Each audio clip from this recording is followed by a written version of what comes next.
What is our protocol that we're going to be talking about today? So today, it's the beginning of the new season of school, and yes, you guessed it, parasites are top of the menu. Parasites aren't being talked about in class at all, but as soon as kids come home, they're being talked about a lot. Them worms, it's a problem. Kids are mixing, they're licking, they're not washing their hands, it's a mess, essentially, and parasites love a mess. Yeah, so since it is the back to school season, we thought that we will give you a really simple 4-step protocol that you guys can follow at home for you and also for your kids if the Helminths have come to your home. Helmond Province. Yes, here we are. So in Helmond Province, and it's time to talk about the specifics. So in this talk, we are going to deal with a spectrum of 4 different nutritionals and herbs that you can use that are going to deliver both a preventative effect and a curative effect. So it's going to help to relieve if there is parasites in the house, in the family, but also for those of you who haven't got it yet, now is the time to get started on protocol like this in order to prevent parasites from even being a conversation at the dinner table, even a once. And like you always say, it's really important to, and kind of wise to do a parasite cleanse like once, twice a year, right? Regardless of whether you have kids of school age who are coming in and out, it's just a good thing for your overall health. Big time, because parasites thrive inside our systems based on our modern diet, based on exposure to EMF, all sorts of different things, unfortunately, mean that parasites thrive. So unfortunately, what they do is they really disrupt our microbiome. They can cause more gut permeability. They can even produce neurotoxins that disrupt our mental health. Loads and loads of different problems. So they're always going to be there, but we just want to keep them in check. Mm-hmm. So step 1, what is the first thing that someone should be doing? Okay, so the very first thing that I would suggest, whether you have bitters or whether you have parasites in your house or not, is getting started on bitters. Bitters is I think it's one of our, as modeled by my fantabulous assistant, bitters are a set of herbs that all, essentially, they stimulate digestive processes to ramp up your body's defense system. That is things like your stomach acid barrier is called a barrier for a reason because it prevents things from getting in from your orophycal route, which is how we get most infections. And it also helps to improve the excretion of stuff as well. So it's improving the barrier of things to prevent things coming into your gut, and it's improving the amount of stuff that's getting eliminated. And that's why it's so important for parasites, because we want to stop them getting in and we want to encourage them to get the F out. And bitters, parasites hate them. They love sugary environments. They love all those sorts of delicious treats, unfortunately, that we also love. But they hate bitters. It really makes them gag, and it means they get cleared out of your gut super fast. So it's basically making the internal environment inhospitable. Exactly. To them. And there's lots of foods that are full of bitters. So if you think about rocket, if you think about rosemary, most of your pungent Mediterranean herbs are rich in bitters. That's basil, oregano, etc., etc. So everything that goes across the top of your pizza, and most of the bitter salad leaves as well, are really, really good bitters. So your whole family can have them as part of their daily diet. You can, liberally sprinkle them on top of your soups and sauces. And you can also then use tinctures like the one that Lyd was holding up, which is an alcohol-free tincture, which is great. So it means you can take them from as young as maybe 5 upwards. But what you do is quarter the dose, let's say from 5 to 10, half the dose from 10 till 12, and kind of a full dose-ish as long as they're healthy from 12 years and upwards. Remember, just a little caveat, we are not doctors. This is not doctor's advice. If there's a significant medical issue, you need to go and consult your doctor before starting any protocols that we give you. I would say as a mum that I have used these bitters on myself and also on my son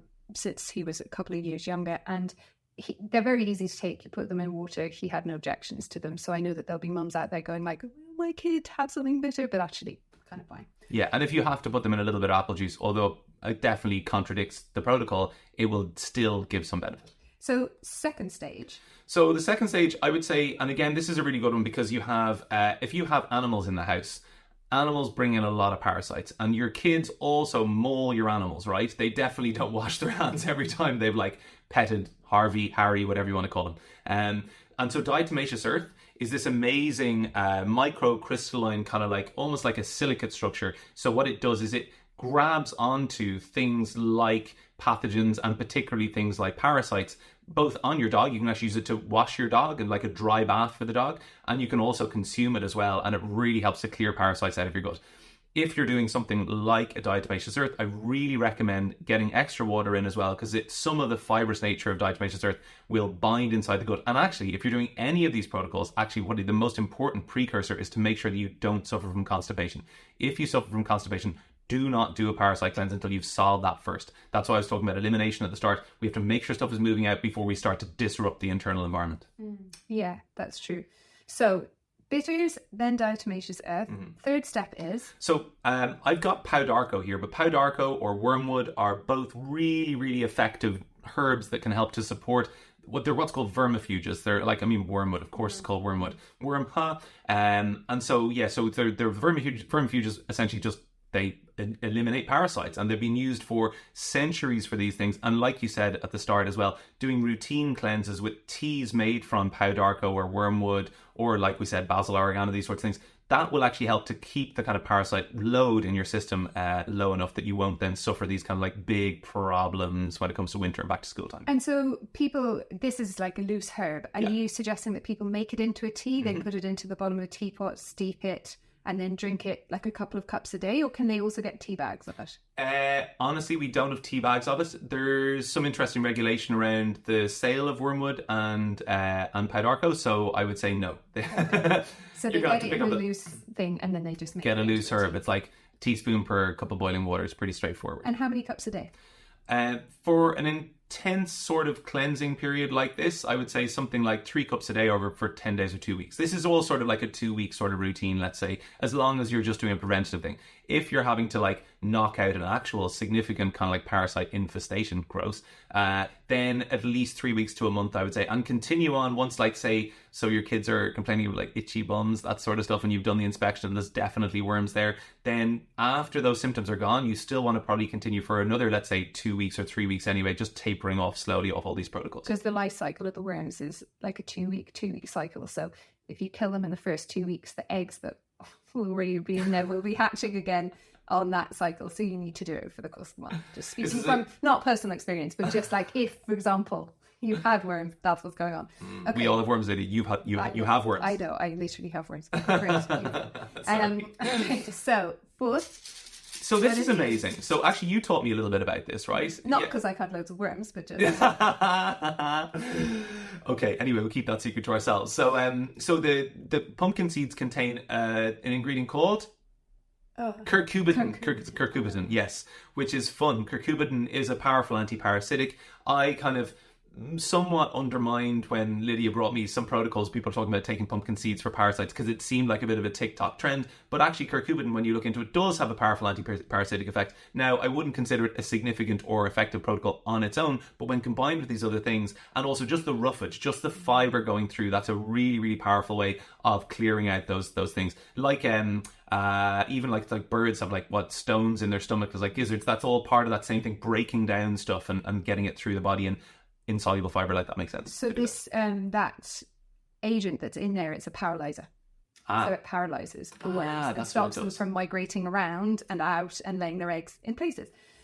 Wow. We actually go into, there's a lot of protocols around this. So this is a 4-step protocol, but there's lots of things you need to do in your house as well, like cleaning your sheets a specific way, washing yourself a specific way, there's like foods and things. And we go into this in much more detail in a previous podcast that we did around worms. So we will link that at the end as well. So just to know that all that detail is there for you. Great. But in terms of the pumpkin seeds, I always read raw pumpkin seed was important, not to toast them, and that crushing them up fresh daily was the best option. So if you have a blender, mill them, sprinkle them on top of porridge, put them on your salads, that kind of stuff. Coffee grinders will do. Coffee grinders are great for seeds. Oh, great. Yeah. So we've got 4 stages. Let's just go over them. We've got bitters. We've got diatomaceous earth here. We've got wormwood or Pau d'Arco, and then we've got pumpkin seeds. And all of these can be got from your shop, and we're going to put a basket up with all of the links in them. Absolutely, right? Yeah, you guys can come along and purchase them. We might even do a little discount, will we, for the next couple of weeks? That's a good idea. Purchase the whole lot together. If you've got worms, you really want a discount. Like you deserve That's fair. Some kind of a boon. That's fair. Okay, so if you enjoyed this protocol, please come along and find the rest of our protocols. You'll see them on all of our podcast platforms where we post on YouTube, on Spotify, on the iTunes and podcast apps everywhere.